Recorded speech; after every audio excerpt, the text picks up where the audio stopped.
दिन गाउँ नजिकैको खोलामा रहेको साँघुरो काठको पुल शान्त थियो। पुलमुनि नीलो पानी बगिरहेको थियो र वरिपरि हरिया डाँडाकाँडा देखिन्थे। त्यही पुलतर्फ एक सेतो बाख्रा हरियो घाँस खोज्दै आइरहेको थियो। ऊ ढुक्क र खुसी देखिन्थ्यो। उही समयमा पुलको अर्कोपट्टिबाट एक कालो बाख्रा पनि आइरहेको थियो।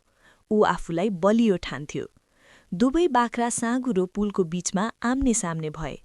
पुल एकजनाले मात्र पार गर्न मिल्ने थियो, तर कसैले पनि पछि हट्न चाहेन। जिद्दी र घमण्डका कारण उनीहरू एकअर्कालाई धकेल्न थाले। पुल हल्लिन थाल्यो, सन्तुलन बिग्रन्दै गयो र अन्ततः दुवै बाख्रा नदीमा खसे। पानी छ्यापछ्याप्ती भयो र उनीहरू भिजेका अवस्थामा किनारामा पुगे।